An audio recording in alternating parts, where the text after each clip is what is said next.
Hi, my name is Steve Finn, and today I'm going to be talking to you about principles underlying therapeutic assessment. Therapeutic assessment, with capital T and capital A, is a semi-structured form of collaborative psychological assessment developed by myself and my colleagues at the Center for Therapeutic Assessment in Austin, Texas.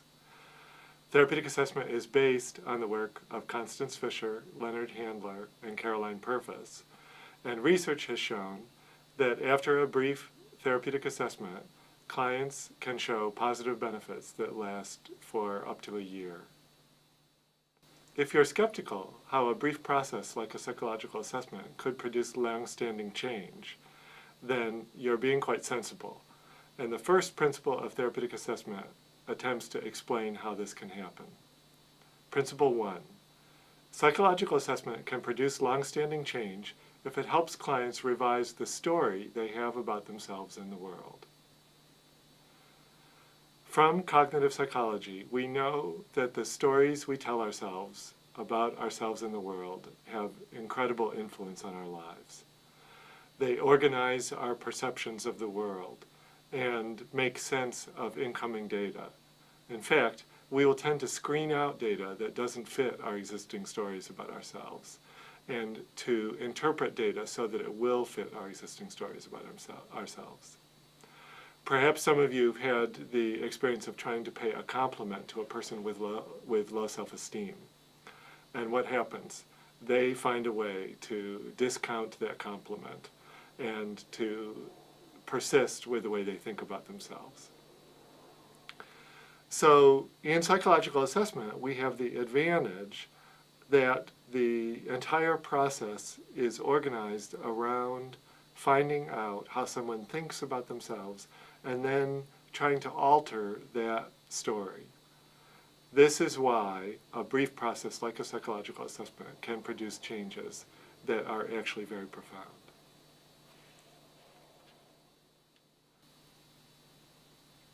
Principle 2. Clients who voluntarily come for a psychological assessment are often in turmoil and are more open to revising their existing stories than they might be otherwise.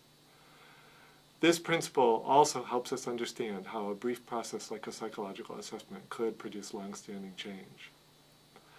For example, some parents that I worked with about a year ago came for a psychological assessment because the way they had always thought about their daughter was no longer making sense and had been called into question by the girl's teachers.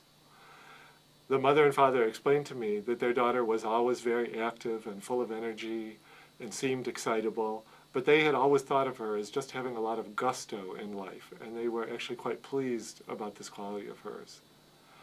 Once she reached first grade, the teachers, however, had a different experience of this and found the girl distractible, hard to keep in her seat, and that she could not pay attention to even simple lessons.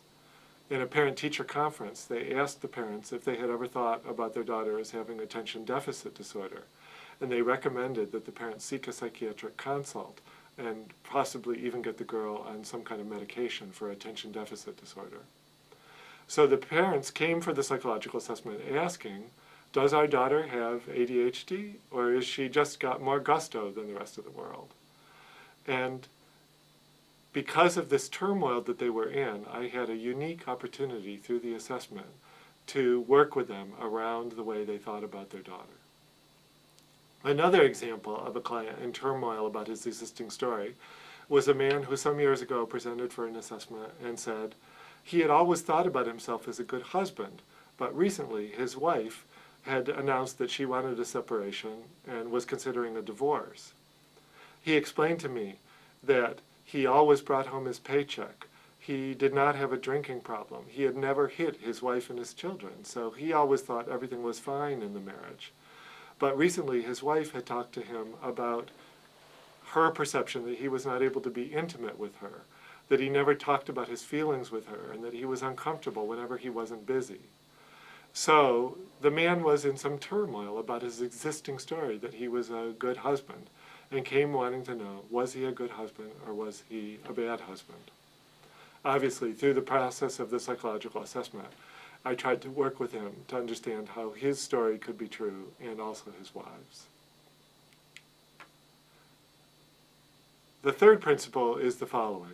Our stories about ourselves in the world make sense of our experiences and organize our perceptions, and we run the risk of disintegration if we're asked to change our stories too quickly. As I said earlier, we know from cognitive psychology that the stories we have are very important to us. They are, if you will, works of art that we have developed over years to fit our life experiences. And we're not likely to change these stories too easily. And we resist changing these stories too quickly. Heinz Kohut, the famous psychoanalyst, explained that, in fact, if we are asked to change our stories too quickly by information that is coming in that does not fit our existing stories, we run the risk of disintegration, a very disorienting experience that Heinz Kohut said is worse than death. There is a famous example in literature of someone who was asked to change his story too quickly and had a disintegration experience.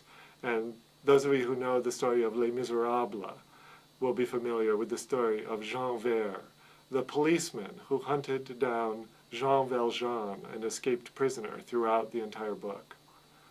At the end of the book, after many years of hunting down Jean Valjean and believing that he was an entirely evil man, the two men find themselves in a situation where Jean Valjean could kill Jean Vert in the middle of a war, and he lets Jean Vert go free. Rather than being happy about this, though, this is a crisis, a psychological crisis for Jean Vert. And in the book, he asks himself, how could it be true that this man who he's hunted all these years and who he's believed as evil has let him go free and saved his life? And this is such a disorienting and crushing experience for Jean Vert that Victor Hugo has him jump off a bridge and kill himself rather than alter this important story that he has had for many years. Principle number 4. Clients are more likely to change their existing stories and less likely to experience disintegration if they're actively involved in examining and revising those stories. This principle really explains why the techniques of collaborative psychological assessment are so important to therapeutic assessment. Imagine if at the end of a psychological assessment I approached you of one of two ways. One, I said, I'm sorry to say that your story that you have about yourself is actually flawed, and let me give you a new story that I think will be more useful to you. Or I approached you throughout the psychological assessment as a collaborator, saying, let's look at where your existing story doesn't make sense. Let's do some tests together and see what light they shed on a possible new story. And then at the end of the psychological assessment, let me talk to you about a new story, I think, some new insights I think I have about you. And let's see if they fit for you and if they produce a more useful way of looking at the world and about yourself. Clearly, the second way is going to be more user-friendly. And our experience is that clients are much less likely to experience disintegration if collaboratively involved in an assessment from beginning to end. Principle number 5.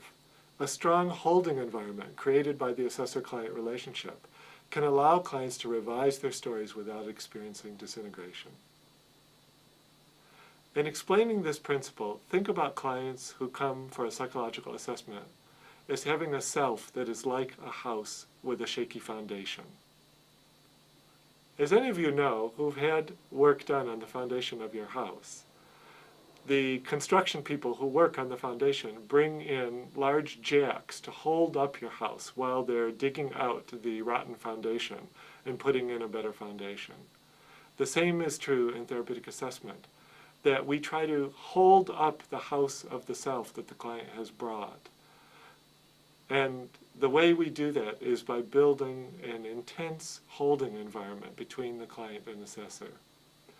So in therapeutic assessment, you not only have to be skilled at all the various assessment techniques, you have to be skilled at helping clients feel supported and in building a relationship with clients that can hold them up as they go through the threatening process of changing their existing stories about themselves. Principle number 6. Helping clients step back and get curious about their lives sets the stage for them to change their views of themselves and the world. This is another advantage of the assessment process and how we can use it to help clients change stories and not experience disintegration. It's a somewhat intellectual process, and we can use it to help clients get curious about themselves. I like to think that in the process of a psychological assessment, we invite clients up on an observation deck over their lives, and the two of us look down on the client's life and look at places where their stories are having problems. This process of a psychological assessment moves clients, I believe, into a different part of their brains and helps them to begin to revise the stories they have about themselves and the world. Psychoanalysts called this process eliciting observing ego. And it is a process that we use to help clients change their existing stories and not experience disintegration. Principle number 7. Clients become most invested in an assessment when the results will be used to address their personal goals. In therapeutic assessment, we enlist clients in a psychological assessment by asking them in the initial session what questions they have about themselves that they would like to answer through the process of the assessment. Our research shows that if clients pose questions at the beginning of a psychological assessment, they are more cooperative with the assessment, more excited about the assessment, and more invested in the entire process. And this is useful in helping them revise their existing stories. Principle number 8. When an assessment addresses clients' goals and clients are treated as collaborators, they're more likely to share accurate and useful information with the assessor. Our research has shown, for example, that when clients pose questions about themselves at the beginning of a brief MMPI-2 assessment, that the defensiveness scales, scales L and K on the MMPI, will be approximately 10 T-points lower. The clients are more open. They want to share information with us about themselves, and they want to share accurate information because they know it will serve them in the end. So if you get questions from clients about themselves at the beginning of an assessment, it will help you and it will help the client throughout the process revise the story they have about themselves. Principle number 9. Psychological tests can serve as empathy magnifiers, helping assessors to understand clients in ways that would not be possible otherwise. In traditional psychological testing, tests are seen as standardized samples of behavior that allow us to compare clients to nomothetic norms and understand things about them. In therapeutic assessment, we agree with this perception, but we extend it to see psychological tests as empathy magnifying glasses that help us get in clients' shoes and understand things in ways that would not be possible otherwise. This is why, through psychological assessment, we can often understand problematic aspects of client stories that even good therapists are puzzled by. Principle number 10. When assessors understand clients' dilemmas of change, they can help clients and others to understand puzzling, self-destructive, or off-putting behaviors. Dilemmas of change is a phrase from family therapy, describing the psychological catch-22s that many of us face in our lives. For example, we may engage in behaviors that we know are self-destructive, but we're unable to stop those behaviors because if we did, we would be subjected to certain affective states that we cannot tolerate. Through psychological assessment, we're often able to understand these dilemmas of change and explain them to clients and to their referring professionals to generate more compassion for the client. Principle number 11. When clients' shame decreases and they experience more self-compassion, they're more able to make needed changes in their lives. A fact of life is that if we have shame about a problem, it will be more difficult to change that problem. And because in psychological assessment, we're able to get in clients' shoes and understand puzzling and self-destructive behaviors, we're often able to help clients decrease their shame about difficulties that they're having.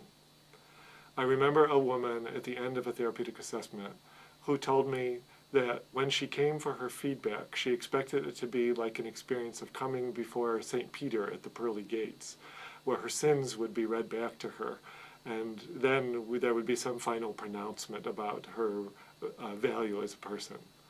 And what she told me was that instead, through the process of the psychological assessment, she had come to have more compassion for herself because of the compassion that I was able to have for her.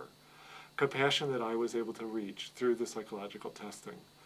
And she said that just having this lightness, this new way of looking at herself and looking at her problems, had helped her already begin to change.